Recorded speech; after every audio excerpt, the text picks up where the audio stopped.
بسم اللہ الرحمن الرحیم الحمد للہ رب العالمین والصلاة والسلام علی سید المرسلین محمد وعلی آلہ وصحبہ اجمعین رب اشرح لی صدری ویسر لی امری واحلل عقدۃ من لسانی یفقہوا قولی۔ آج کا ہمارا درس سورۃ روم کی پہلی مجلس۔ روم جانتے ہیں آپ، رومی حضرات، آج کل اس کو یونان کہتے ہیں، اور اس سورہ کو سمجھنے کے لیے یہ بطور تمہید کے ان کی سرحد عربوں سے ملی ہوئی تھی۔ وہ کس بنیاد پر؟ کہ رومی سلطنت فلسطین، اردن اور شام یہ ان کے ماتحت تھے۔ جیسے پہلے ہم انگریزوں کے ماتحت تھے تو بالکل متصل تھی، اب تو دور ہو گئے ہیں، اور کافی علاقہ انہوں نے عربوں کا جو ہے وہ اپنے زیر حکومت لے لیا تھا۔ تو اس کو ذہن میں رکھیے۔ تو یہ سورہ روم، اور دوسری آیت میں غلبت الروم، لہذا اس سورت کا نام روم رکھا گیا۔ اور روم چونکہ یہ متصل تھے اور یہ اہل کتاب تھے، یعنی اللہ تعالیٰ کو ماننے میں ہم اور وہ ایک، کتاب کے ماننے میں ہم اور وہ ایک، یہ خاص نقطہ ہے آج کے درس کا۔ پیغمبروں کے ماننے میں ہم وہ ایک۔ تو سنت الہی کیا ہے آج کے درس کی جو روح ہے، اور ہماری سنت کیا ہے، اسے دیکھنا ہے کہ چند باتوں میں، یعنی اکثر باتوں میں ہمارا اشتراک ہے اہل کتاب سے، کتاب میں، اللہ کو ماننے میں، پیغمبروں میں، کچھ باتوں میں اختلاف ہے۔ تو یہ پیغام آج آپ کو ملے گا، اس کو محفوظ کرنے کی کوشش کریں۔ تو ہم سب مسلمان ہیں، جیسے کہ ہمارا نبی، قرآن، اللہ سب ایک ہی ہے، کعبہ بھی ایک ہے، لیکن ہم کیا ہیں؟ تو ہمیں چاہیے کہ سنت الہی کو اپنائیں۔ ہم کس کی حمایت کریں؟ تو اہل کتاب کی۔ کس کی حمایت کریں؟ تو اہل قرآن کی۔ تو ہم اہل کتاب یعنی اہل قرآن ہیں۔ تو یہ خاص پیغام آج ملے گا۔ اعوذ باللہ من الشیطان الرجیم، پناہ مانگتا ہوں اللہ کی شیطان مردود سے۔ بسم اللہ الرحمن الرحیم، بنام خداوند سرچشمہ رحمت و مہرباں۔ الف لام میم، یہ حروف مقطعات ہیں، اور چونکہ اللہ تبارک تعالیٰ نے اسے بار بار بیان کیا ہے تو ہم بھی کوشش کریں گے کہ بار بار بیان کریں، البتہ کچھ نئے انداز سے۔ گزشتہ ہم بیان کر چکے ہیں اور حدیث بھی پیش کی تھی عبداللہ بن مسعود رضی اللہ عنہ سے کہ یہ علیحدہ علیحدہ پڑھے جاتے ہیں۔ تو آج کچھ اور انداز پیش کروں گا کہ نبی کریم صلی اللہ علیہ وسلم نے فرمایا کہ جس نے اللہ کی کتاب کا حرف پڑھا، من قرأ حرفا من کتاب اللہ فلہ بھی حسنہ والحسنۃ بعشر امثالها، ہر ایک نیکی 10 گنا۔ اور یہ نہیں کہتا ہوں کہ الف لام میم حرف ہے، ولیکن الف حرف، لام حرف، میم حرف، اس کو ذہن میں رکھیں۔ کیا فرمایا؟ الف لام، یہ آج سمجھنا ہے۔ اور دوسرا یہ سمجھنا ہے کہ یہ حدیث غریب ہے۔ غریب یعنی ایک ہی راوی اس کے، اور مرفوع ہے اس لیے کہ انہوں نے فرمایا قال النبی صلی اللہ علیہ وسلم، اور حسن بھی اور صحیح بھی ہے۔ تو جو حدیث غریب ہے وہ صحیح بھی ہو سکتی ہے، حسن بھی ہو سکتی ہے، منفرد بھی ہو سکتی ہے۔ اب اس میں جو آپ کو سمجھنا ہے وہ یہ ہے کہ یہ حروف مقطعات، جیسے کہ ہم پہلے بیان کر چکے ہیں کہ الف لام میم، اور علم نشرہ میں بھی ایسی لکھے ہوئے الف لام میم۔ یہ جو زبر مد یہ تو حجاج بن ثقفی کا ہے، لیکن اللہ کے رسول صلی اللہ علیہ وسلم وہاں پڑھتے تھے علم نشرہ اور یہاں پڑھتے تھے الف لام میم۔ مگر ایک اور نقطہ بتاتا ہوں میں، یہ نبی کریم صلی اللہ علیہ وسلم فرماتے ہیں کہ الف لام میم، اور پھر فرماتے ہیں الف حرف لام حرف میم حرف۔ تو کیا مطلب ہوا؟ اس کو ذرا غور سے سمجھنے کی کوشش کریں۔ آپ کہتے ہیں اللہ اکبر کہتے ہیں نا، جبکہ ہے کیا؟ اللہ اکبر اللہ اکبر۔ لیکن اذان میں کیا کہتے ہیں؟ اللہ اکبر اللہ اکبر. تو گویا کہ آپ رکتے ہیں، جسے تجوید میں انفصال، فصل کرتے ہیں. رکتے ہیں نا، آپ یوں نہیں کہتے اللہ اکبر و اللہ اکبر. تو الف حرف لام حرف، لیکن یہاں کیا کریں گے؟ رکیں گے. الف دیکھیں رک گئے نا، لام رک گئے، میم رک گئے، رک گئے. تو یہ ہے مقطع کا مطلب رکیں. پڑھتے وقت بھی ہم رک رہے ہیں، حالانکہ ہماری سانس ایک ہے، اذان میں بھی سانس ایک ہے، اللہ اکبر اللہ اکبر، لیکن انفصال، وقف کر رہے ہیں. تو یہ دو باتیں اس پر آج میں نے آپ کی معلومات میں اضافے کے طور پر کہیں. نہیں تو پھر حروف جارہ، باؤ تاؤ کافو یہ سب مل کر پڑھے جاتے ہیں، لیکن حروف مقطعات قرآن شریف میں رک کر. اور یہ حدیث تو آپ کو واقفیت رہے گی غریب اور منفرد اور اصطلاحات ساری انشاءاللہ. اب دوسری آیت سنیے. غلبت الروم فی ادنى الارض وهم من بعد غلبهم سيغلبون في بضع سنين لله الامر من قبل ومن بعد ويومئذ يفرح المؤمنون بنصر الله ينصر من يشاء وهو العزيز الرحيم. غلبت الروم، یہ رومی شکست کھا گئے، شکست کھا گئے. فی ادنى الارض، ادنا یعنی قریب، قریب کی سرزمین پر مکہ سے. کون سی؟ اردن اور فلسطین اور شام، چونکہ رومیوں کا قبضہ اس پر تھا، قریب کی زمین. وَهُمْ مِنْ بَعْدِ غَلَبِهِمْ سَيَغْلِبُونَ، شکست تو کھائے وہ، لیکن عنقریب وہ غالب ہوں گے. یعنی عنقریب. پھر اس کی شرح کب؟ فی بضع سنین، چند سالوں میں. چند سال 3 سے لے کے 9 تک. بضع اصطلاح ہے. اللہ کے لیے پہلے بھی اللہ کا ہی معاملہ تھا اور اس کے بعد بھی، یعنی وہ جو شکست کھا چکے یہ بھی اللہ کے حکم سے، اور جب اب غالب آئیں گے وہ بھی اللہ کے حکم سے. جس دن غالب آئیں گے وہ دن ہوگا کہ یفرح المؤمنون، مسلمان خوشی منائیں گے. بنصر اللہ، وہ جو غالب ہوں گے اللہ کی مدد سے. اللہ مدد کرتا ہے جس کی چاہتا ہے، وہ عزیز الرحیم ہے. تو یہ روم کا مسئلہ یہ ہے کہ بڑی سلطنت تھی رومیوں کی، جو اہل کتاب تھے، مسیحی تھے، جو بھی ہوں اہل کتاب تھے. دوسری طرف فارس کی ایک رعب اور دبدبے والی حکومت تھی. جانتے ہیں قیصر اور کسرا، ان کے بادشاہ کو، رومیوں کے قیصر تو ان کے کسرا، جیسے ہمارے یہاں بادشاہ اور راجا، اور مصر کے بادشاہ کو فرعون، یہ ان کی اصطلاحات تھیں. تو ان میں بڑا تناؤ تھا دونوں حکومتوں میں، معرکہ کھڑا تھا. اور جب لڑائی ہوئی تو فارسیوں نے اردن تک جا کر، شام فلسطین جا کر رومیوں کو شکست دے دی.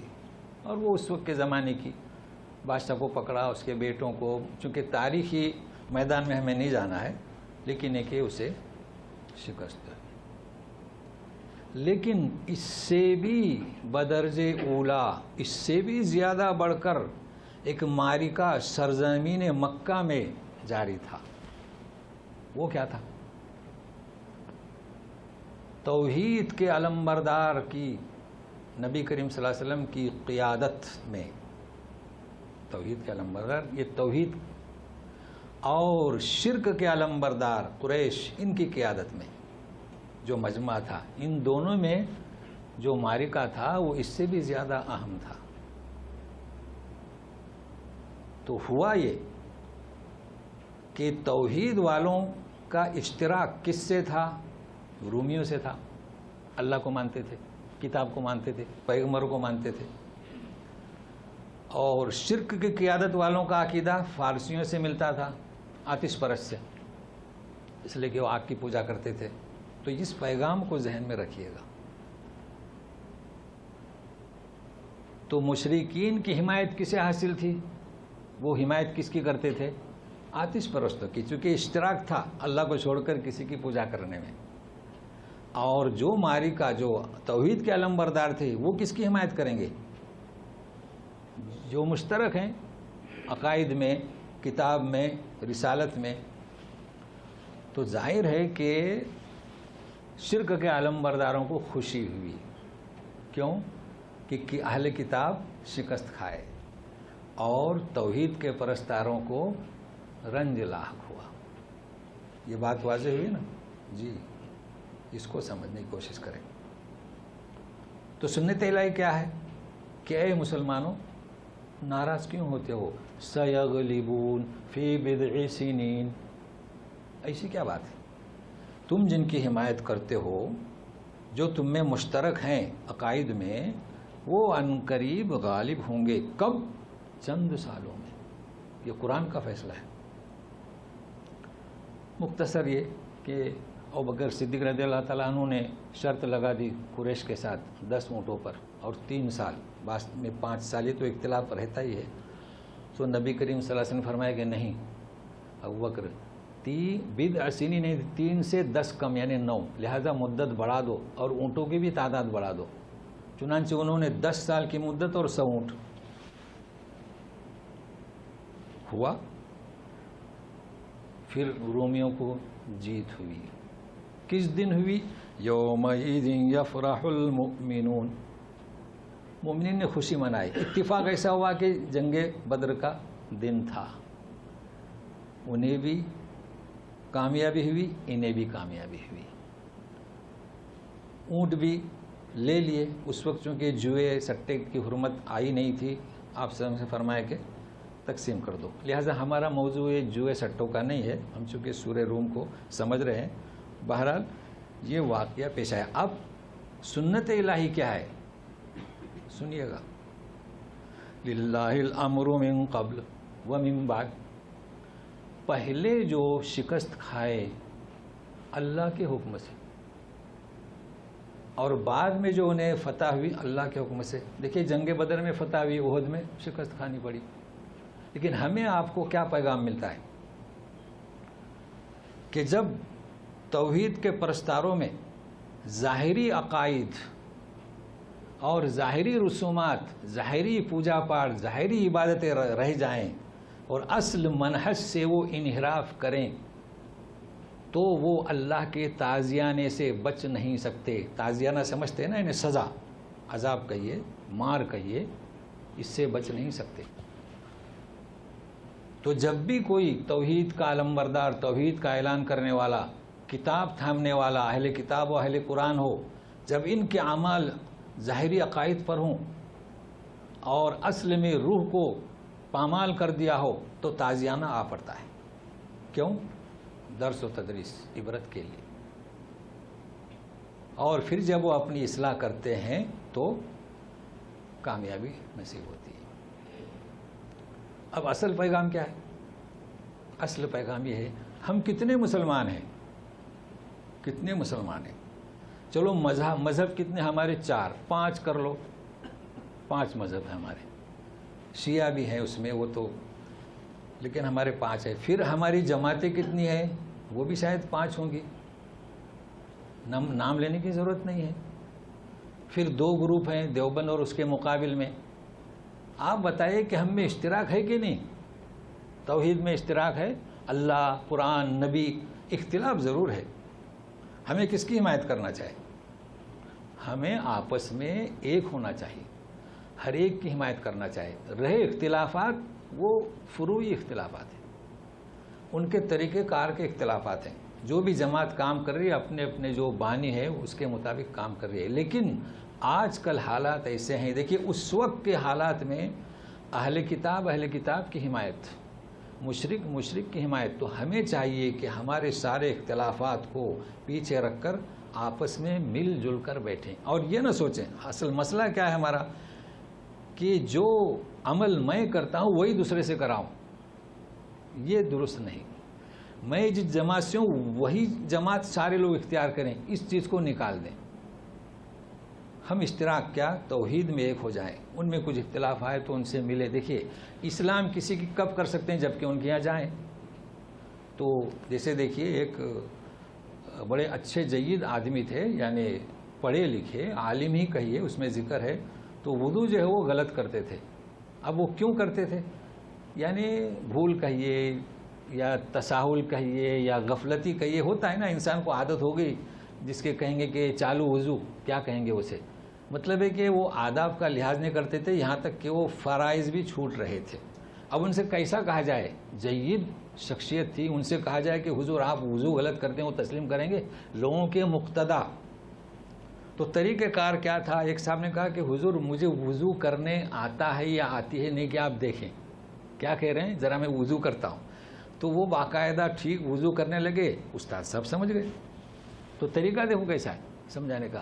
ہمارے یہاں تو ہم منہ پھیر لیتے ہیں، یہ منہ پھیرنے والی بات نہیں ہونی چاہیے۔ دیکھیے اہل کتاب میں ہم میں کتنا فرق ہے۔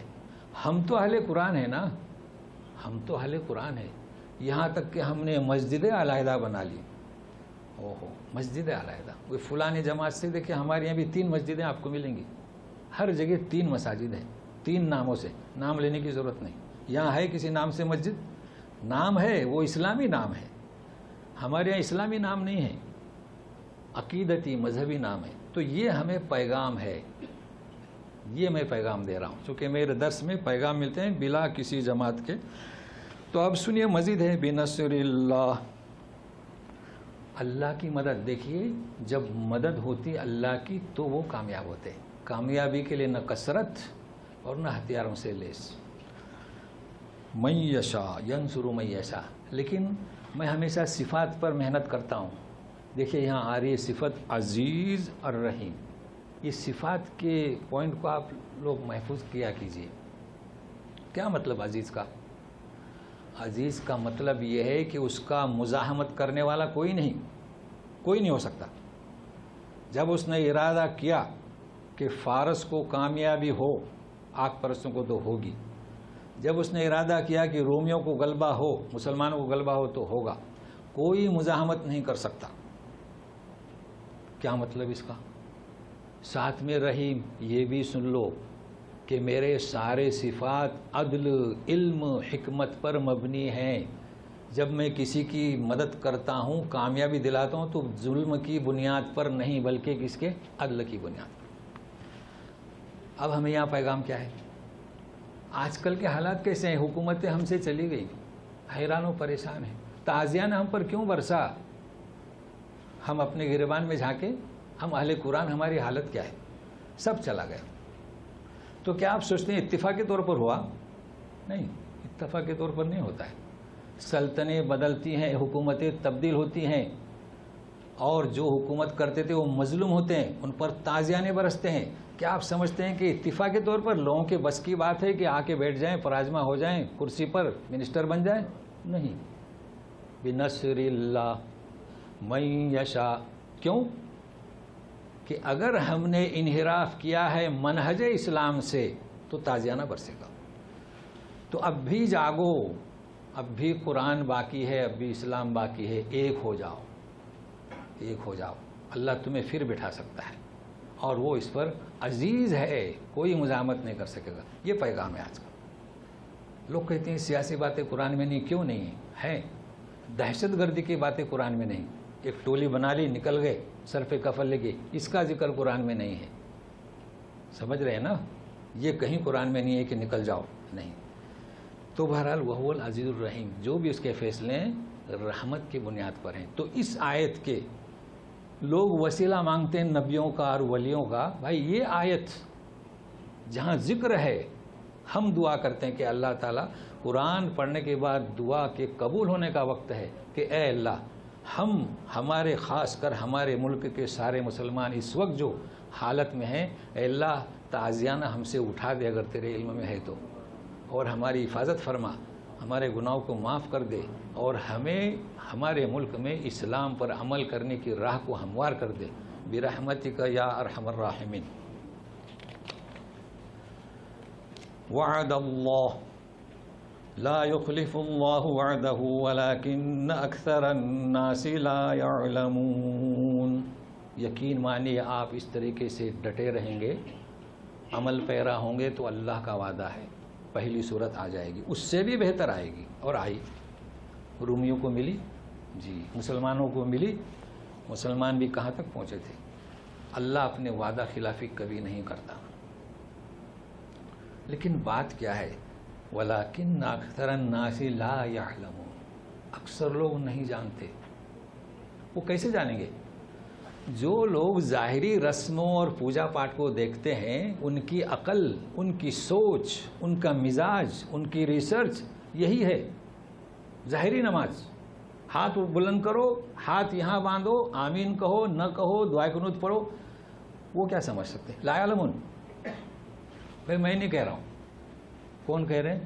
اللہ تبارک تعالیٰ۔ یہ ظاہری عبادت پر آپ لگے رہیں گے نا تو لا یعلمون میں شامل ہوں گے۔ یہ کیا ہے؟ ہماری پارٹی بڑی ہے تو ہم آئیں گے کرسی پر پراجما ہوں گے، یہ ظاہر تک محدود ہے آپ کی سمجھ نہیں۔ لیکن اس کی شرح میں کیوں کروں؟ خود اگلی اللہ تعالیٰ شرح کر رہے ہیں، سنیے گا۔ يَعْلَمُونَ ظَاهِرًا مِّنَ الْحَيَاةِ الدُّنْيَا وَهُمْ عَنِ الْآخِرَةِ هُمْ غَافِلُونَ۔ دنیاوی زندگی ظاہر کو ہی سمجھ رہے ہیں لوگ کہ ہمارے پاس قوت ہوگی تو ہم جیتیں گے، ہمارے پاس ہتھیار ہوگا تو ہم مار پیٹ کر لوگوں کو ہم کرسی پر آئیں گے۔ نہیں، یہ دنیاوی زندگی ہے،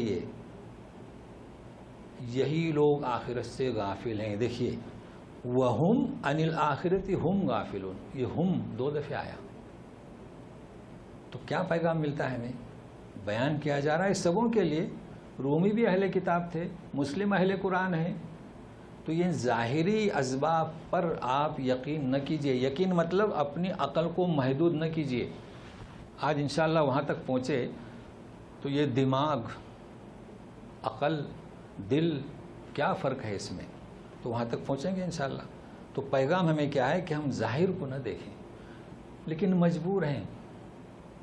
یہ ہمارے مقتدی، ہمارے جو قیادت کر رہے ہیں، یہ مجبور ہیں، ان کو مجبور کر دیا گیا۔ اس کے لیے آپ کھوج کریں، لندن میں ایک مدرسہ ہے، غاروں کے اندر چھپا ہوا ہے، غابے میں، اور وہاں جتنے پڑھنے والے ہیں کوئی بھی مسلم نہیں، مگر سب داڑھی ٹوپی لگائے ہوئے ہیں اور فقہ پڑھتے ہیں، اور باریک باریک باتوں پہ انہیں سمجھایا جاتا ہے کہ ہاتھ کہاں باندھنا چاہیے، وہی پوری دنیا میں پھیلتے ہیں۔ تو یہ بیچارے ہمارے اقتداء کرنے والے مجبور ہیں، انہیں پتہ ہی نہیں چلتا کہ یہ کون ہے۔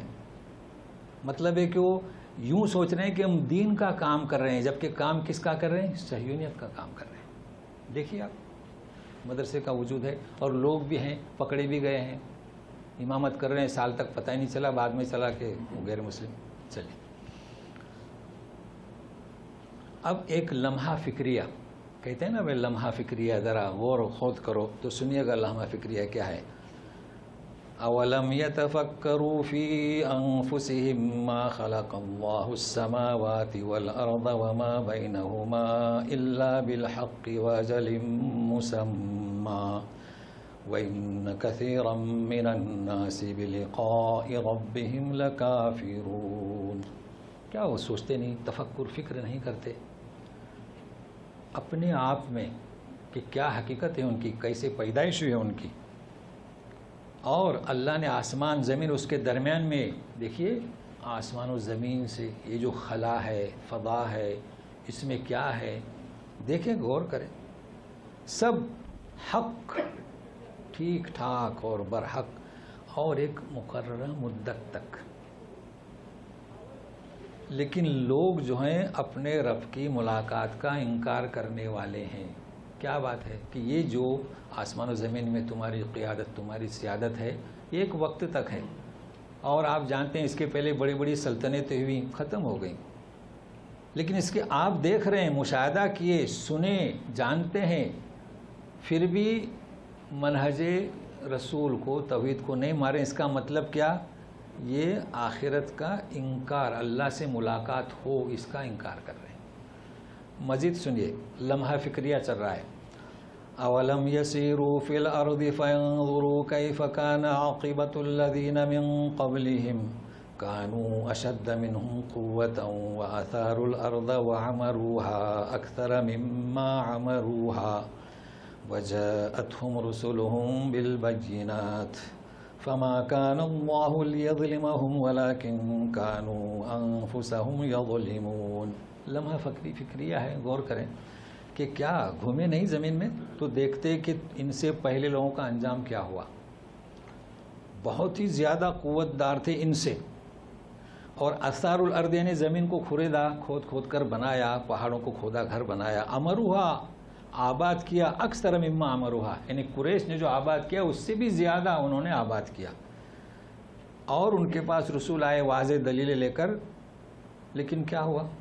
اللہ ان پر ظلم کرنے والے نہیں تھے، وہ خود ہی ظلم کرنے والے تھے. چونکہ انہوں نے دعوت کو ٹھکرایا تو ہلاک ہو گئے. یہ لمحہ فکریہ. پھر سنیے لمحہ فکریہ. ثم كان عاقبة الذين أساءوا السوء أن كذبوا بآيات الله وكانوا بها يستهزئون. یہ اساءوا السوء دیکھیے، اساء ایک مد ہوا، اساء السوء دوسرا مد ہوا، اور آ. ابھی اردو پرنٹ والوں کے یہاں جو لکھا ہوا ہے نا بہت آسان ہے. اردو پرنٹ والوں نے کیا کیا کہ یا عربی پرنٹ والوں کے پاس جو یا پر جو الف ہے نا اس کو ہٹا کے الف پہ لگا دیا، آسانی کر دی. اور عربی پرنٹ والے جانتے ہیں کہ سوا کے معنی کیا، وہ پڑھ لیتے ہیں آنکھ بند کر کے. اچھا، جس وقت کہ قرآن شریف جاری تھا حجاج بن صفقی کے زمانے تک تو نہ الف پر زبر تھا، نہ سین پر مد تھا، نہ حمزہ پر پیش تھا، کچھ نہیں تھا، لیکن پڑھتے تھے اساء السوء. اب سنیے ترجمہ. لیکن پھر ان لوگوں کا انجام کیا ہوا جنہوں نے اساؤ برائی کی، برائیاں کی. کیا کہ جھٹلایا اللہ کے آیتوں کو اور اس کا مذاق کرتے تھے. ان کا بھی انجام دیکھو کیا ہوا. اب یہاں سے دلیل اور دعویٰ پیش کیا جا رہا ہے، تو ذرا توجہ دیں. دلیل اور دعویٰ. اللہ یبدأ الخلق ثم یعیدہ ثم الیہ ترجعون. تین چیزیں ہیں، دلیل، دعویٰ اور گھر واپسی. دیکھو کیا ہے گھر واپسی. اللہ ہی نے پہلی دفعہ پیدا کیا، تو جب اس نے پہلی دفعہ پیدا کیا یہ دلیل ہوئی، تو اب دعویٰ کہ ثم یعیدہ، تو پھر وہ دوبارہ پیدا کرے گا. پھر آپ آخرت کا انکار کیوں کرتے ہیں؟ سمجھ رہے ہیں نا، دلیل بھی دعویٰ بھی. اچھا، تیسرا گھر واپسی. بھائی ہم آئے کہاں سے؟ آدم علیہ السلام کا پیدا ہوئے، آسمان جنت میں تھے، وہاں سے آئے. ثم الیہ ترجعون، پھر تم اسی کی طرف لوٹو گے. جانا ہے گھر واپس، ہمارا یہ گھر نہیں ہے. تو کس انداز سے سمجھایا جا رہا ہے؟ دلیل دی جا رہی ہے. جس نے پہلی دفعہ یبدو کا کسے کہتے ہیں؟ بغیر کسی سبب کے. ہم بھی پیدا کرتے ہیں لیکن سبب کے، ہم بھی پیداوار اگاتے ہیں اسباب کے، مگر وہ بغیر کسی سبب کے. تو جب اس نے پیدا کیا دوبارہ اٹھائے گا، تو بلقاء ربیم سے انکار کیوں کرتے ہو؟ اور تمہارا گھر یہ نہیں، یہ تو فنا ہونے والا ہے، وہ ہے. اب ذرا سنیے، یہ ہمارے لیے بھی اس میں پیغام ہے، دوسروں کی بنسبت پہلے ہمارے لیے. جی. وَيَوْمَ تَقُومُ السَّاعَةُ يُبْلِسُ الْمُجْرِمُونَ. جب قیامت واقع ہوگی تو مجرم مایوس ہوں گے. جانتے ہیں مایوسی؟ چڑیا چگ گئی کھیت، اب کیا ہوگا؟ کیوں مایوس ہوں گے؟ جن پر اعتقاد تھا، اس کی شرح آگے آ رہی ہے مگر تھوڑا سمجھا تو وضاحت کر دوں. جن پر اعتماد تھا، یہ اپنے پارٹیوں کے لیڈر چیخ چیخ کر ابھی پکار رہے ہیں، لوگ پارٹی میں شامل ہو رہے ہیں کہ یہ ہماری دنیا میں حفاظت کر رہے ہیں، آخرت میں حفاظت کریں گے. یہ ہمارے وہ جو نظریں چڑھاتے ہیں سبھی ہیں اس میں. بھائی کیوں نظریں چڑھاتے ہیں؟ ہمارے ہاں اعتماد ہے ان پر. یہ سارے لوگ مشرک نہیں، یہ بھی مشرک جن کے پاس ظاہری عبادات ہے نا، ظاہری رسم پوجا پاٹ ہے، اگر ان کا اعتماد کسی پر ہے وہ قیامت میں مایوس ہوں گے، وہاں وہ غائب نظر آئیں گے. تو مجرمین سے مراد کیا؟ صرف کفار و مشرک نہیں، جو بھی ہو اللہ کے منہج کا انکار کرنے والا عملی طور پر. اچھا، اس کی وضاحت دیکھیے. وَلَمْ يَكُنْ لَهُم مِّن شُرَكَائِهِمْ شُفَعَاءُ وَكَانُوا بِشُرَكَائِهِمْ كَافِرِينَ. اس کا ترجمہ بھی تھوڑا مشکل ہے اور سمجھ میں بھی، لیکن آسان کیے دیتا ہوں انشاءاللہ. اور ان کے لیے ان کے شرکا جو شفاعت کرنے والے تھے نہیں ہوں گے. جن پر اعتماد کیا تھا نا، غائب ہوں گے. مگر دوسرا جملہ کیا ہے؟ اور وہ اپنے شریکوں کا انکار کر دیں گے. دیکھیں، کافر کا ہر جگہ کفر ترجمہ نہیں کرنا. کیا مطلب اس کا؟ ترجمہ تو آسان ہے، سنیے. جب قیامت کے دن جب اللہ کے روبرو حاضر ہوں گے تو جن پر انہوں اعتماد کیا تھا، اور میں اپنوں کے لیے پہلے کہہ رہا ہوں، بعد میں دوسروں کے لیے، اس میں تینوں آتے ہیں. وہ بت جن کی پوجا ہوتی وہ بھی، وہ مزارات جن کی نیازیں ہوتے ہیں وہ بھی، سجدے ٹیکے جاتے ہیں وہ بھی، اور وہ جماعتوں کے لیڈر جو انہیں گمراہ کر رہے ہیں سب، قیامت کے دن تینوں کے تینوں غائب. کیا کر سکتے ہیں؟ مزارات میں لیٹے ہوئے بھی غائب، کھڑے ہوئے بت بھی غائب، اور زندہ لیڈر بھی غائب. سنیے، یہ خود جو مزاروں کی سجدہ کرتے ہیں یا نذرانے چڑھاتے ہیں یا بتوں کو پوجتے ہیں یا اپنے لیڈروں کے پیچھے چلتے ہیں، خود ہی انکار کر دیں گے. اللہ خود کیسے انکار کر دیں گے اس کو سمجھیں. وہ وہاں اقرار کریں گے تو ہم تو خطا کار تھے. یہ ہے اس کا مطلب. دیکھیے آیت، وَكَانُوا بِشُرَكَائِهِمْ كَافِرِينَ. اللہ تو شرکا کا انکار کیسے کرو گے؟ شرکا تو تم نے کیے، نظریں تم نے چڑھائے، بکرے ذبح کیے، پھر انکار کیا؟ یعنی اعتراف کریں گے کہ وہ ہم تو غلطی پر تھے. یہ ہے اس کا مطلب. اب اس آیت کا مفہوم سمجھ میں رہے گا. یہ پیغام دے دیں، پہلے اپنے بھائیوں کو دیں. جی ابھی سنیے، وَيَوْمَ تَقُومُ السَّاعَةُ يَوْمَئِذٍ يَتَفَرَّقُونَ. جی جماعتیں بنی تھیں. کیوں بنی تھیں؟ علاقائی، نسلی کتنی پارٹیاں بنی ہیں، لوگوں کو گمراہ کر رہے ہیں اسلام کے خلاف. جی اس کے علاوہ ہمارے یہاں بھی جماعتیں دیکھ رہے ہوں گے گاؤں میں، کسی گاؤں میں 2 مزارات، یہ فلانی جماعت کا، وہ بھی نسلی، قومی، جماعتی، مذہبی. ان کی کچھ بھی قیمت نہیں رہے گی. یتفرقون، علیحدہ کر دیے جائیں گے. ہے دیکھیے کیا کیا کلام پاک میں بیان کیا جا رہا ہے، مگر ہم ہماری اس کتاب کو چھوڑے ہوئے ہیں. اب سنیے، فَأَمَّا الَّذِينَ آمَنُوا وَعَمِلُوا الصَّالِحَاتِ فَهُمْ فِي رَوْضَةٍ يُحْبَرُونَ. دیکھیے یحبرون کا لفظ ہے کس کے لیے؟ آمنو. تو کفاروں کے لیے کیا ہے سنیے گا، وَأَمَّا الَّذِينَ كَفَرُوا وَكَذَّبُوا بِآيَاتِنَا وَلِقَاءِ الْآخِرَةِ فَأُولَئِكَ فِي الْعَذَابِ مُحْضَرُونَ. تو یحبرون محضرون، ہمارا کیا ہے، غیروں کا کیا ہے. سنیں، چلیے سنیے. جو ایمان لائے، نیک اعمال کرتے رہے، وہ روضہ یعنی باغ، جنت کا باغ، جنت میں، وہاں کے باغوں میں، حدائق میں، گارڈنوں میں، یحبرون شادہ ہو کر پہنچائے جائیں گے. شادہ یعنی فرحاں، یعنی خوش و خرم، چہرے پر حشاشی اور بشاشی اور تازگی، اس طرح پہنچائے جائیں گے. کون ہیں؟ انشاءاللہ ہم. مگر کب؟ توحید پرست، آمنو وعملوا الصالحات. ہمارے لیے پیغام دے رہے ہیں اللہ تبارک تعالیٰ. ہے کوئی قبول کرنے والا، کوئی دوڑنے والا، کوئی لپکنے والا؟ اب سنیے، اور جنہوں نے کفر کیا، ہماری آیتوں کو جھٹلایا، ہماری آخرت کو جھٹلایا، یعنی آخرت کی ملاقات کو، فَأُولَئِكَ فِي الْعَذَابِ مُحْضَرُونَ. وہ عذاب میں پکڑ پکڑ کر حاضر کیے جائیں گے. دیکھیے حاضر کیا جانا اور حشاش و بشاش، خوشکرم ان کا استقبال کرنا، یحبرون پہنچایا جانا، بہت فرق ہے. ہمارا یہ فرق ہے آخرت کا. یہی فرق اس دنیا میں ہونا چاہیے، لیکن کب؟ جب کہ ہم کتاب جو ہمارے پاس ہے اسے سمجھیں اور یکجا ہو جائیں، توحید پرست ہو جائیں. اب سنیے گا، تیار رہیے سننے کے لیے.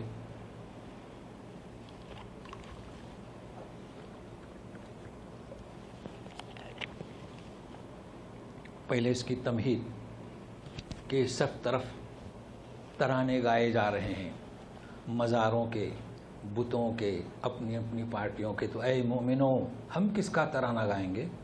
سنیے، فَسُبْحَانَ اللَّهِ حِينَ تُمْسُونَ وَحِينَ تُصْبِحُونَ. ایسے وقت پر جب لوگ اللہ کو چھوڑ کر دوسرے کی پوجا کر رہے ہیں، دوسروں کے ترانے گا رہے ہیں، تم کس کا ترانہ گاؤ صبح و شام؟ سبحان اللہ کو. یہ ہے مراد. ترانہ سمجھ رہے ہیں نا؟ مزاروں پہ قوالی ہوتی تو کیا اس کا نام کیا دیں گے؟ ترانہ ہی ہے. وہ جھوم جھام کر بجاتے ہیں. مگر اتنا ہی نہیں، اللہ تعالیٰ دیکھو کیا کہہ رہے ہیں. پہلی یہ کہ ساری دنیا جو باطل پرست ہیں وہ ترانہ گاتے ہیں، تو تم ایسا نہ کرو. صبح شام کس کا؟ اللہ کا ذکر کرو. یہ مراد ہے. اور اگر نہیں کرتے، اگر اللہ کا ذکر نہیں کرتے تو اللہ کو ضرورت نہیں. دنیا کے ہر گوشے سے، دنیا کی زمین پر، آسمان پر، درمیانی زمین پر، سمندروں میں، چیونٹیوں کی بلوں میں اللہ کا ترانہ گانے والے موجود ہیں. تو سنیے گا، وَلَهُ الْحَمْدُ فِي السَّمَاوَاتِ وَالْأَرْضِ وَعَشِيًّا وَحِينَ تُظْهِرُونَ ہے، اسی کی تعریف ہے. تم گاؤ یا مت گاؤ، تم مزاروں کے ترانے گاؤ، قوالیاں کرو، یاد رکھو کہ دنیا کی ہر چیز، چرند پرند، ذی عقل بغیر عقل کے اللہ کا ترانہ گاتے ہیں. وَلَهُ الْحَمْدُ فِي السَّمَاوَاتِ وَالْأَرْضِ ہے. ہمیں تو اشرف المخلوقات کس کا ترانہ گا رہے ہو؟ کس کی نظم پڑھ رہے ہو؟ کس کی تعریف کر رہے ہو؟ کس کے سے کہہ رہے ہو کہ جھولی بھر دو؟ لیکن کہا جا رہا ہے کہ وَعَشِيًّا وَحِينَ تُظْهِرُونَ. عشیہ یعنی رات، تظہرون یعنی ظہر. اس ہمارے یہاں مغرب میں مساجد بھر جاتے ہیں، عشیہ پر عمل کرتے ہیں. کہنے کا مقصد یہاں یہ ہے کہ یہ ان وقتوں میں، یہ جو یہاں وقت بیان کیے جا رہے ہیں نا، یہ وقت ایسے ہیں. آپ دیکھیے ظہر میں سارے پرندے اپنے گھونسلوں میں لوٹ جاتے ہیں. یہاں بھی یہی ہوتا تھا قیلولہ، بس اب شروع ہو گیا، بازار کھلا ہی رہتا ہے. تو یہ وقت ایسا ہے، اور شام کا کہ چڑیا گھونسلے سب اللہ کی تسبیح، یہ پرسکون وقت. تو تم بھی تسبیح پڑھو. رہا نماز کا وقت، یہ تو بنی اسرائیل میں، وہ عربی میں اس کو اسراء کہتے ہیں، 78 آیت میں 5 وقت کا نماز ہے. اقیم الصلاۃ لدلوک الشمس، سورج ڈھلنے پر نماز پڑھو. یعنی ہمارے یہاں کہتے ہیں زوال کے بعد، ظہر ہوئی، عصر ہوئی، الی دلوک الشمس الی غسق اللیل، مغرب عشاء ہوئی، وہ قرآن الفجر ہوا. مگر ایک نقطہ میں آپ کو بتاؤں، پتہ نہیں کیا ہوا لوگوں کو، یہ کیسے قرآن کی راہ سے ہٹ جاتے ہیں. دیکھیے مجھے یاد ہے ایک نقطہ، یہ نوٹ کر لیں آپ، کہ ہمارے گاؤں میں جو مندر ہیں وہ بھی قبلہ رخ بنے ہوئے ہیں. اب بچے ہیں جاتے ہیں تو جب کھڑے رہتے تو قبلہ، ہماری مسجد بھی قبلہ رخ، تو مسجد اور مندر ایک ہی. تو ہمارے جو مکانات ہیں باپ دادا کے، قبلہ، جب مصلی ڈالو تو قبلہ. جی تو کہہ یہ رہا تھا کہ ہم نے جو ہے اسلامی منہج کو چھوڑ دیا. اب دیکھیے مسجد بھی بنتی ہے، بعد میں قبلہ کراس ہو جاتا ہے، اور جتنے بھی مکانات بنانے والے مسلم بلڈر، لیکن آپ کو نماز کے لیے کراس کرنا پڑتا ہے. کیوں؟ کیا بات ہوئی؟ کیوں نہیں بلڈنگ بنانے سے پہلے قبلہ دیکھتے؟ تو یہاں کیا کہہ رہا تھا پتہ ہے؟ یہ بات میں نے کیوں کہا، تو ہم لوگوں سے کچھ بعید نہیں کہ ہم یہ بھی کریں. اب آپ بتائیے کہ اللہ تعالیٰ کلام میں کسی بھی سے پوچھے 5 وقتہ نماز کون سی، تو بولے گا فجر، ظہر، عصر، مغرب، عشاء، یہی کہے گا نا. کیا کہیں گے؟ بچوں سے پوچھے نماز 5 ٹائم کون سی، تو کیا بولے گا؟ فجر، ظہر، عصر، مغرب، عشاء. اللہ تعالیٰ کیا فرماتے ہیں؟ ظہر، عصر، مغرب، عشاء اور فجر، ہے نا. جبریل امین آئے تھے نبی کریم صلی اللہ علیہ وسلم کو نماز پڑھانے، پہلے کون سی پڑھائی تھی؟ ظہر، پھر عصر، پھر مغرب، عشاء، پھر فجر. تو اس کو یاد رکھیں. اب بھی ہیں، میں نے بعض رسائل میں دیکھا ہوں، وہ ظہر سے شروع کرتے ہیں. تو بہرحال یہ میں نے پیغام دیا تھا کہ نہ جانے ہم لوگوں کو کیا ہوا ہے، کہ ہم کیوں، وجہ کیا ہے اس کی؟ قرآن سے دوری، قرآن کا تحقیق اور مطالعہ نہیں کر رہے ہیں. تو سنتے رہیے. اب کچھ نمونے پیش کیے جا رہے ہیں چند آیت تک. تو نمونے تو ہم آپ مشاہدہ کر رہے ہیں، سنتے رہے گا. یخرج الحی من المیت ویخرج المیت من الحی ویحیی الارض بعد موتها وکذالک تخرجون. وہ زندہ کو مردے سے نکالتا ہے، یعنی انڈے سے مرغی کو، اور مردے کو زندہ سے، یعنی انڈے کو مرغی سے. یہ تو جانتے ہیں سب. جی. اور زمین کو جلا بخشتا ہے اس کے خشک ہونے کے بعد، یعنی برسات سے. اسی طرح سے تمہاری پیدائش ہوگی. ایک سور پھونکا جائے گا، سب زندہ ہو جائیں گے. ایک غیر مسلموں کے لیے ایک لمحہ فکریہ ہے. آپ کہتے ہو کہ زندہ نہیں ہوں گے، زندہ ہونے جلاتے ہیں. کیسے؟ ہر سال یہ مشاہدہ آپ کر رہے ہیں کہ برسات کی وجہ سے جو گھاس پھوس سڑی ہوئی ہے، خشک ہو چکی ہے، بیج نظر نہیں آتا، برسات گری، ہریالی آ گئی. تو اسی طریقے سے انسان زندہ ہوں گے. یا آپ غیروں کو دعوت دینا. اس وقت اس آیت کئی جگہ پر یہ آیت ہے. اور ایک نمونہ، ہاں یہ نمونہ اپنا ہی ہے. وَمِنْ آيَاتِهِ أَنْ خَلَقَكُم مِّن تُرَابٍ ثُمَّ إِذَا أَنْتُمْ بَشَرٌ تَنْتَشِرُونَ. اور اس کی نشانیاں ہیں کہ تمہیں پیدا کیا مٹی سے، پھر تم پھیلتے ہی گئے. یہ بھی ہم جانتے ہیں، شرح کی ضرورت نہیں. اب جو آیت آ رہی ہے ذرا سننے کے لیے تیار رہیے. یہ سب ہم اور آپ کے لیے ہے، آپ کے لیے، ہمارے لیے، ہماری زوجات کے لیے. اور یہ عائلی مسائل ہیں، فیملی. سننے والے یوٹیوب میں بھی خواتین سے گزارش کرتا ہوں کہ اس آیت کو غور سے سنیں، آپ کے عائلی مسائل حل ہو جائیں گے. سنیے. وَمِنْ آيَاتِهِ أَنْ خَلَقَ لَكُم مِّنْ أَنفُسِكُمْ أَزْوَاجًا لِتَسْكُنُوا إِلَيْهَا وَجَعَلَ بَيْنَكُم مَّوَدَّةً وَرَحْمَةً إِنَّ فِي ذَلِكَ لَآيَاتٍ لِقَوْمٍ يَتَفَكَّرُونَ. سب سے پہلے آپ کو معلوم ہونا چاہیے کہ عائلی مسائل ہیں. عائلی مسائل میں کہا جا رہا ہے کہ یتفکرون، میاں بیوی کو کہا جا رہا ہے یتفکرون، یعنی ریسرچ کرو، تحقیق کرو، غور و خوض کرو. صفحہ کے آخر میں دیکھیے، ان فی ذلک لآیات لقوم یعقلون، آیت نمبر 24. وہاں کہا جا رہا ہے کہ عقل سے کام لو. تو یہ تو خیر یہاں تک پہنچے تو سمجھنے کی کوشش کرتے ہیں. پہلے عائلی فیملی کو کے کچھ آداب سمجھیں، فرائض. اور اس کی نشانیوں سے یہ ہے کہ تمہارے لیے جوڑا بنایا تمہیں میں سے ہے، مرد کے لیے بیوی انسان سے، عورت کے لیے شوہر انسانیت سے. یہ ایک نعمت ہے نا، الفت باقی رہے گا.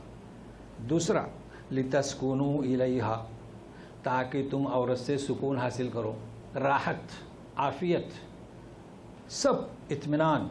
نمبر 2. نمبر 3، وَجَعَلَ بَيْنَكُم مَّوَدَّةً وَرَحْمَةً، اور بنایا تمہارے درمیان مودہ. اب ترجمہ کرنے والوں نے تو کیا ہے محبت، جی کیا کر سکتے ہیں، ترجمہ تو حق ادا نہیں کرتا. آج سنیں، محبت کسے کہتے ہیں، مودت کسے کہتے ہیں، رحمت کسے کہتے ہیں.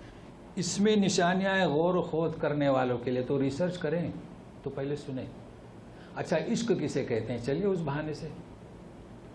محبت کسے کہتے ہیں، کسی کا کسی طرف میلان ہو جائے.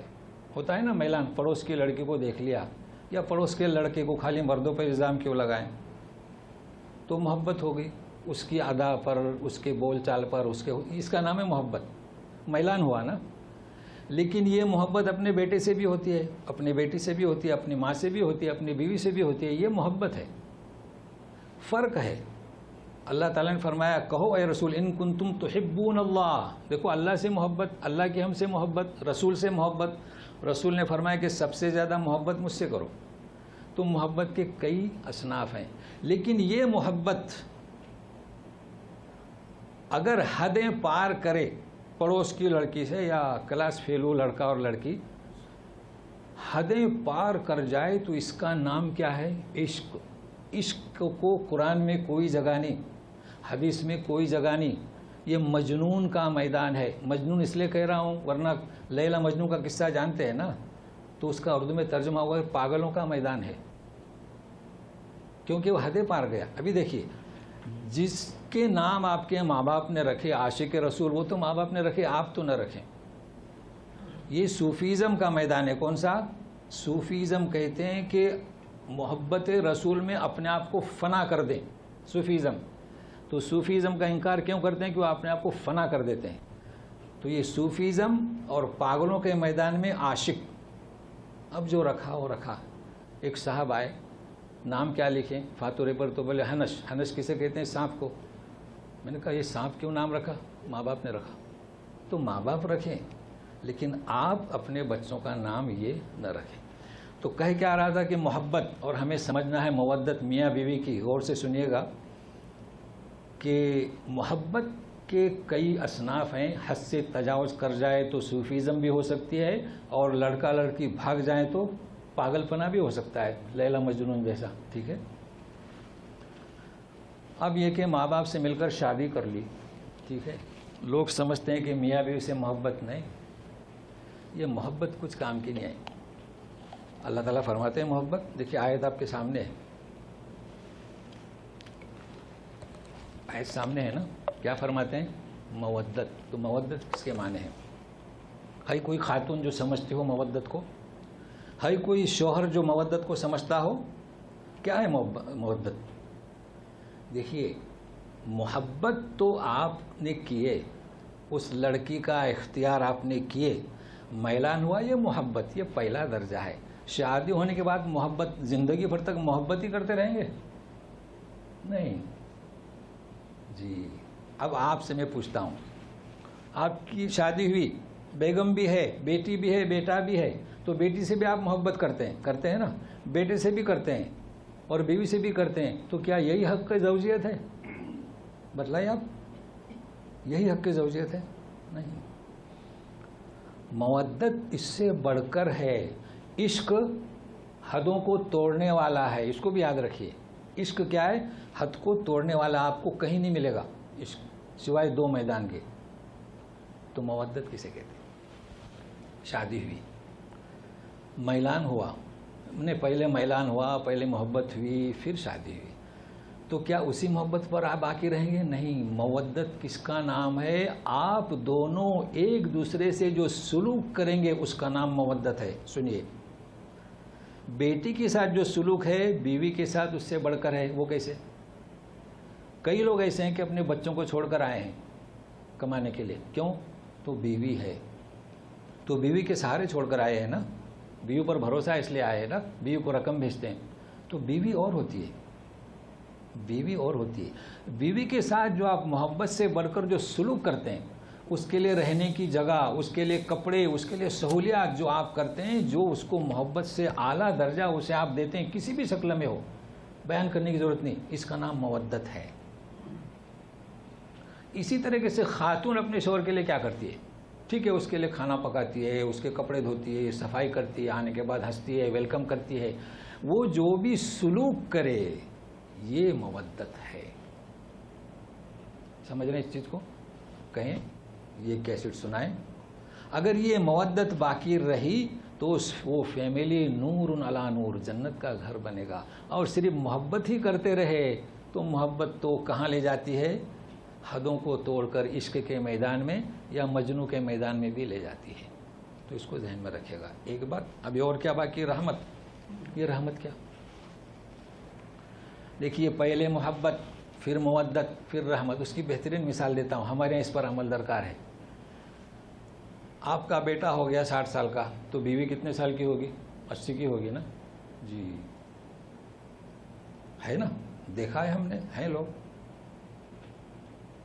تو بڑھاپے میں بھی آپ اپنی بیگم سے، اور بڑھاپے میں بھی بیگم اپنے شوہر سے وہی مودت، وہی سلوک اختیار کرتے ہیں جو جوانی میں کرتے تھے. اس کا نام ہے رحمت. اپنے یہاں ہوتا ہے کہ بوڑھی ہو گئی چھوڑ دو؟ نہیں، بلکہ مودت کہاں جاتی ہے؟ رحمت تک. تو یوں سمجھیے نا کہ بچے کھیل کھیلتے ہیں، بچپن میں کھیل ہے، اور بچپن میں بھی کھیل کھیلیں تو کیا یہ تماشا ہے نا؟ ہاں تماشا ہے. تو جوانی میں تو ہر ایک کو بیوی اچھی لگتی ہے، وہ محبت بھی کرتے ہیں اور مودت بھی کرتے ہیں. پھر جب 4-5 بچے ہو جائے پھر کیا ہوتا ہے؟ کبھی کبھی ایسا بھی ہوتا ہے کہ دل بھر جاتا ہے. تو حضرت عمر رضی اللہ تعالیٰ نے فرمایا کہ خبردار، جوانی میں اچھی لگی، 3 بچے ہو گئے تو اس کو چھوڑنا غیر مناسب فعل ہے. تو کہنے کا مقصد یہ ہے کہ جوانی میں اچھی محبت اور مودت، تو بڑھاپے میں بھی اس سے بھی بڑھ کر وہ کس درجے کو پہنچنا چاہے؟ رحمت کے درجے پر. تو یہ آج کا درس کی روح سمجھیے، روح تھی فیملی اور آئلی مسائل پر. ان فی ذلک لآیات لقوم یتفکرون. اس یتفکرون کو سمجھنا ہے تو یعقلون تک پہنچنا پڑے گا. نہیں پہنچ سکے تو پھر آئندہ جی، چونکہ اس میں ہمیں سمجھنا ہے کہ یتفکرون عقل کیا ہے، حواس خمسہ کیا ہیں. تو پڑھتے ہیں، وَمِنْ آيَاتِهِ خَلْقُ السَّمَاوَاتِ وَالْأَرْضِ وَاخْتِلَافُ أَلْسِنَتِكُمْ وَأَلْوَانِكُمْ إِنَّ فِي ذَلِكَ لَآيَاتٍ لِلْعَالِمِينَ. دیکھیے اسے ذہن میں رکھیے. آئلی زندگی پر فرمایا تفکرون، ابھی فرما رہی للعالمین. عالم جانتے ہیں نا اس کی جمع، اور پہلے تھا عاملین. کہتے ہیں کہ اس کی نشانیوں میں یہ ہے کہ زمین آسمان اور مختلف زبانیں اور مختلف الوان، کلر، کوئی کالا، کوئی گورا، کوئی سانولا، کوئی گندمی کلر، زبانیں بھی مختلف، اس میں نشانیاں ہیں۔ کسی باغ میں چلے جائیے، خالی گلاب کے پھول ہوں تو اتنی رونق نہیں ہوگی، لیکن اگر چمیلی بھی ہو، موگرا بھی ہوں، تل کے پھول بھی ہوں تو کیسی خوبصورتی نظر آتی ہے۔ آہا، تو یہ دنیا میں اللہ تعالیٰ نے حکمت کی بنیاد پر رکھے۔ اب لوگوں نے کالے گوروں میں فرق کر دیا، لسانی، قومی، مذہبی، جماعتی نہیں، یہ رنگ برنگے پھول، یہ تتلیاں، اسی سے رونق، یہ فطرت الہی ہے، یہ کہا جا رہا ہے۔ عالمین سارے جہاں والوں کے لیے، عالمین یعنی سارے جاننے والوں کے لیے، یہ نہیں کہا کہ غور کرو، دیکھتے ہیں، مشاہدہ۔ وَمِنْ آيَاتِهِ مَنَامُكُمْ بِاللَّيْلِ وَالنَّهَارِ وَابْتِغَاؤُكُمْ مِنْ فَضْلِهِ إِنَّ فِي ذَلِكَ لَآيَاتٍ لِقَوْمٍ يَسْمَعُونَ۔ اور نشانیاں تمہارا رات کو سونا اور دن کو، اللہ منامکم باللیل والنہار، ذرا غور سے سنیے گا، منامکم باللیل والنہار، رات و دن کا سونا ہے نا، واو ہے نا، وابتغاء، چونکہ واو علیحدہ ہے، یوں نہیں کہا کہ والنہار ابتغاؤکم، اور تم اس کا فضل تلاش کرنا، اس میں نشانیاں ہیں سننے والوں کے لیے۔ کیا مطلب؟ اس کا مطلب ہے کہ کوئی رات کو سوتا ہے تو دن کو بھی سوتا ہے۔ آپ نے دیکھے ہوں گے، سفر سے آیا تو دن کو سو گیا، تو دن کو بھی سوتا ہے، رات کو بھی سوتا ہے، رات کو بھی رزق تلاش کرتا ہے۔ فضل سے مراد کیا ہے؟ رزق۔ دیکھو لوگ مچھلیوں کا شکار رات کو کرتے ہیں، دن کو بھی کرتے ہیں، تو اس میں وسعت ہے، گنجائش ہے۔ اگر آپ کا رزق رات میں ہے تو رات میں تلاش کیجئے، دن میں سو جائیے۔ دیکھیے کیسی جامعیت ہے، حالانکہ دن کو آپ کو حرکت کے لیے بنایا، رات کو سکون کے لیے بنایا، لیکن اس کی گنجائش ہے۔ ہو جائے گا انشاءاللہ۔ وَمِنْ آيَاتِهِ يُرِيكُمُ الْبَرْقَ خَوْفًا وَطَمَعًا وَيُنَزِّلُ مِنَ السَّمَاءِ مَاءً فَيُحْيِي بِهِ الْأَرْضَ بَعْدَ مَوْتِهَا إِنَّ فِي ذَلِكَ لَآيَاتٍ لِقَوْمٍ يَعْقِلُونَ۔ اور اس کی نشانیاں ہے کہ بجلی چمکاتا ہے، جب بجلی چمکتی تو کسی کو ڈر، کسی کو لالچ۔ کھیتی والے انشاءاللہ برسات ہوگی، راستے پر چلنے والے وہ کیا ہوتا ہے، گاڑی پر کہیں چمک نہ گرے جی۔ اور آسمان سے پانی برساتا ہے، اس سے بنجر زمین کو زندہ کرتا ہے، اس کے خشک ہونے کے بعد زمین کو زندہ کرتا ہے، بِهِ الْأَرْضَ بَعْدَ مَوْتِهَا۔ یقیناً اس میں نشانیاں لِقَوْمٍ یعقلون۔ اب ہمارا سبق کیا باقی ہے، یہیں پر اکتفا کرتے ہیں، مگر اہم بات اسے آج آپ پڑی میں باندھ لیجئے، محفوظ کیجئے، سیو کیجئے۔ کیا ہے وہ؟ یتفکرون ہے نا، یعقلون، یسمعون۔ دیکھیں حواس سے خمسہ تو سب جانتے ہیں، اسکولوں میں بھی پڑھائے جاتے ہیں، آنکھیں، کان، ناک اور زبان اور ہاتھ، یہ تو سب جانتے ہیں۔ تو دماغ کیا ہے؟ ہم کیا کہتے ہیں دماغ کو؟ عقل۔ دماغ کیا ہے؟ دل کیا ہے؟ یہ بھی تو جاننا ہے نا۔ تو سنیے، جہاں فیملی کا ذکر آیا لِقَوْمٍ یتفکرون، یتفکرون کا مطلب کہ آپ غور و خوض کریں، محبت کو، مودت کو، رحمت کو، آپ فیملی کو سنبھالیں اس بنیاد پر جی۔ اور جب چیزوں سامنے ہیں، رزق حاصل کرتے ہیں، کوئی یسمعون، سنو لوگ کیسے رزق حاصل کرتے ہیں۔ تو قوت سماعت جو ہے، یا قوت بصارت ہے، یا سونگنے کے، یا چکھنے کے، یا ہاتھ، یہ کیا چیزیں ہیں؟ یہ محسوس کرتا ہے دماغ، عقل۔ آپ نے ہاتھ لگایا، گرم ہے یا ٹھنڈا ہے، کون محسوس کرے گا؟ دماغ۔ ہم کہتے ہیں حواس سے خمسہ، یہ ذریعہ ہے، اس کے سپلائی ہوتا ہے کہاں؟ دماغ کو۔ اب آپ کی مرضی، آپ گرم پئیں یا ٹھنڈا پئیں، ہے نا۔ انسان دیکھتا ہے کہ ہاٹ والا یا بارد ہے یا کیا ہے، کول ہے کیسا ہے، پھر وہ پیتا ہے، آپ کی مرضی۔ تیکھا یا کھٹا یا میٹھا ہے، وہ محسوس کرتا ہے، پھر آپ کھائیں یا نہ کھائیں۔ تو فیصلہ کون کرتا ہے؟ یہ ہاں، فیصلہ دل کرتا ہے، فیصلہ دل کرتا ہے۔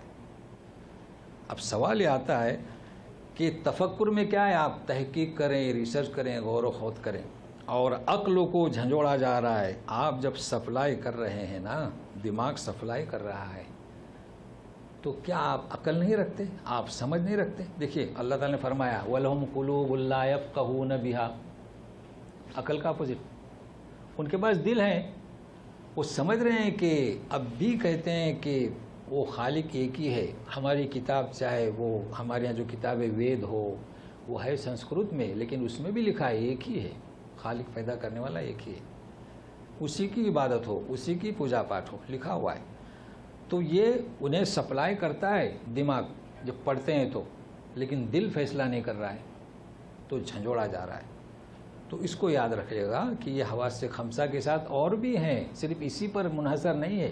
تو دماغ کا کام کیا ہے اور قلب کا کام، وَلَهُمْ أَعْيُنٌ لَا يَبْصِرُونَ بِهَا، آنکھیں تو ہیں، وہ دیکھنے کے باوجود بھی دیکھتے نہیں، آذان لَا يَسْمَعُونَ بِهَا، سنتے ہیں، سننے کے باوجود بھی سنتے نہیں ہیں۔ تو کیا خامی کس میں ہے؟ یہ دماغ جو ہے جو بھیج رہا ہے دل کو، وہ فیصلہ غلط کر رہے ہیں، کیوں؟ ضد کی وجہ سے۔ تو بہرحال یہ آج کے درس تھا۔ اہم شے یہ کہ اپنے دماغ جو سپلائی کر رہا ہے دل کو، اس کو ہم تعقل والا کیسے بنا سکتے ہیں؟ یہ میں پیغام دیتا رہتا ہوں کہ ہم جو ہیں اسلام کو اولیت دیں، دین کو اولیت دیں۔ ہمارا دین کون سا؟ اسلام، ان الدین عند اللہ اسلام۔ لیکن کتابوں میں کیا لکھا ہے؟ ہمارا مذہب کون سا؟ اسلام۔ اب دیکھو فرق ہے، نکالیں آپ، تعلیم الدین نکالیں، تعلیم الاسلام نکالیں، بچوں کو کیا پڑھایا جاتا ہے؟ ہمارا مذہب کون سا؟ اسلام۔ اب بتائیں کتنا فرق ہے؟ ہمارا مذہب کون سا؟ مذہب تو نہیں ہمارا، پڑھاتے ہیں بچپن سے یہی ان کا ذہن کو۔ تو کوشش کریں، ہمارے یہاں جو جمود جو آ گیا ہے نا دماغ میں کہ ہمارے بڑے، ہمارے پڑاری، اور یہ سب قرآن سے دوری۔ تو قرآن سے جٹے رہیے، لگے رہیے۔ ہم دعا کرتے ہیں کہ جو یہاں حاضر ہوتے ہیں خاص کر ان کے مشکلات کو دور کر دے اور ان کے لیے راہ ہموار کر دے، اور جو یوٹیوب پر سنتے ہیں، دیکھتے ہیں اور جو سنتے ہیں ان کے لیے بھی جو ہے ان کے لیے ان کے مشکلات کو بھی دور کر دے اور قرآن فہمی کی میں وسعت دے دے، اور اس کا اجر جو ہے ہمیں ہماری نسلوں تک باقی رکھ، اور تمام امت المسلمین جو ہیں ان کے لیے۔ ابھی ہمارے یہاں ایک صاحب آئے ہیں، محمود صاحب، اچھا آ گئے ہیں، ان کے برخوردار کا انتقال ہوا، کتنے 43 ایئرس کے تھے، اچھا۔ تو ظاہر ہے کہ دعا جو ہے، دیکھیے دعا کرنے کا حکم قرآن شریف میں ہے نا، ربنا اغفر لنا ولاخواننا الذین، تو دعا کرنا چاہیے۔ اچھا، دعا میں ایسا ہے کہ دیکھیے مجمع میں کس کی آمین، دیکھو دعا تو میں کروں گا لیکن آمین جو کہے گا تو کس کی آمین کی اللہ کے یہاں قدر ہوگی اور صرف قبولیت ہوگا ہم نہیں جان سکتے۔ ہمیں حکم ہے کہ تم دعا کرو، مجرد دعا کرنے سے ہمیں اجر ملے گا۔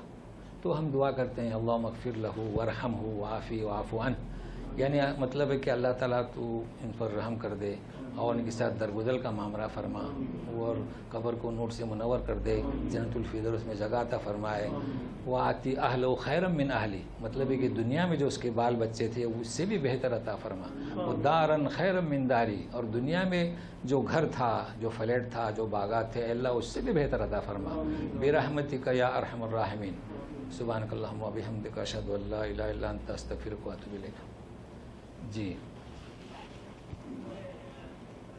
جی جی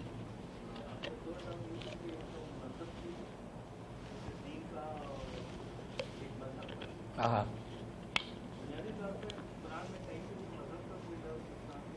نہیں اصل میں بنیادی ڈفرینس یہ ہے کہ اصل میں مسئلہ کیا ہو گیا، یہ ہمارے جو مقتدا ہے نا، بار بار نام لینا مناسب بھی نہیں سے سمجھ، جیسے ہمارے یہاں دو کتابیں بہت مشہور ہیں، تعلیم الاسلام اور تعلیم الدین۔ تعلیم الاسلام فقہ حنفی کتاب ہے، تعلیم الدین فقہ شافعی کتاب ہے۔ تو مجھے بڑا افسوس ہوا کہ انہوں نے لکھ دیا ہے سوال، ہمارا دین کا نام کیا ہے، ہمارے مذہب کا نام کیا ہے، اور جواب دیا ہے مذہب کا نام اسلام۔ اب یہ مطابقت نہیں ہو رہی نا اصل میں، تو یہ گمراہی شروع سے چلی آ رہی ہے، سمجھ رہے ہیں نا۔ اور میں آپ کو یہ بات بتاؤں کہ وہ ٹس سے مس نہیں ہونا چاہتے، جیسے کہ ہم نے وہاں بات کرنے کی کوشش کی تو نہیں، وہ حق نہیں ہے، یعنی کسی چیز کو، جیسے کہ دعائے قنوت میں اعراب غلط لگے ہوئے ہیں، آپ خیال رکھیے گا، تو ہم نے اس اعراب کو کاٹ دیا، نہیں آئی بڑے آدمی کی اتنی جلدی، کیونکہ مدرسہ سنبھال رہا تھا نا میں، تو وہاں پر بچوں کو میں نے بتایا کہ یہ غلط ہے، تو دلیل دیا کہ آپ تحیات پڑھیں گے تو اللہم صلی علی محمد، وہ باریک ہے نا، زیر ہے سب کے نیچے، اور دعائے قنوت میں صلی اللہ بارک وسلم، یہ خیال رکھیں آپ، بارک وسلم، تو یہ بارک سے سلم پر کیسا گیا؟ اب یہ تو قواعد والے تو جانتے ہیں، تو بارک وسلم ہونا چاہے تھا، لیکن وہ ٹس سے مس نہیں ہو رہے ہیں، برسوں سے وہی اعراب لگا رہے ہیں، اور مسجد میں امام دعائے قنوت بھی غلط پڑھ رہے ہیں۔ تو کہنے کا مقصد یہ کہ قرآن میں مذہب کی کوئی جگہ نہیں. مذہب کب بنے؟ دیکھیے غار حرا میں جو نازل ہو کیا؟ قرآن، دین اسلام. اور 150 ہجری میں، چونکہ ہمارے یہاں شافی جانتے ہیں اس لیے 90 ہجری سے وہ پیدا ہوئے، تو ظاہر بات ہے کہ مذہب کب بنا ہوگا؟ دوسری صدی میں نا. 101 میں، 5 میں، 10 میں، 150 میں تو شافی مسلک بنا ہے، 160 میں حنبلی. تو کہنے کا مقصد یہ کہ مذہب یعنی کیا؟ چلنے کا راستہ، طریقہ. انہوں نے بتلایا کہ نماز کیسے پڑھی جائے، ہاتھ کتنا اٹھایا جائے.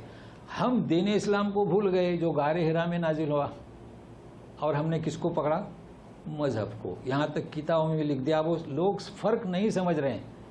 اچھا بچپن میں ہم بھی پریشان تھے، ہم کو بھی یہی رٹایا گیا کہ ہمارے مذہب کا نام کیا؟ تو اسلام. ریاض صاحب کو یاد ہوگا شاید. عام ہوا.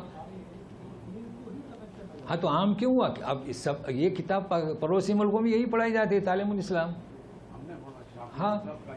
ہاں تو بہرحال اس کے پیچھے محنت کرنا پڑے گی. لیکن ایک چیز میں آپ کو بتاؤں، یہ جو محنت کچھ لوگ سمجھ رہے ہیں لیکن وہ محنت صحیح طریقے سے نہیں کر رہے ہیں، اس وجہ سے فائدہ نہیں ہو رہا ہے. محنت کیسے ہو کہ جب آپ کسی کو سمجھائیں تو اس کے دل کا کھڑکی کھول دیں دلیل کے ساتھ، تو وہ سمجھے گا، ضرور سمجھے گا. ایک فرد بھی سمجھے. اب جیسے میں قربانی کے مسائل بیان کر رہا ہوں، جو بھی مسائل، اور شوال میں رمضان کے روزے سے پہلے شوال کے روزے رکھتے ہیں، تو دلیل سے بتائیں، دل کا دروازہ کھول دیں، اور اس کی خطا کی اصلاح آپ کے سامنے ہو تو لوگ مانتے ہیں. بس شدت اختیار نہ کریں. لیکن یہ بہت اہم چیز ہے کہ مذہب اسلام میں فرق کرتے رہیں. تو آپ اپنا کام کریں. اب دیکھیے یہاں میرے یہاں پڑھتے ہیں، آپ تو سمجھ رہے ہیں نا. اچھا دیکھو یہ میرے یہاں زمانے سے ہیں، وطر کی نماز پڑھتے ہیں کسی بھی امام کے پیچھے. اتنا کافی ہے. اللہ تعالیٰ نے کیا فرمایا؟ جتنی آپ کی استطاعت ہو. تو آپ بھی کرتے رہیں، کوشش ضرور کرتے رہیں. چلیے.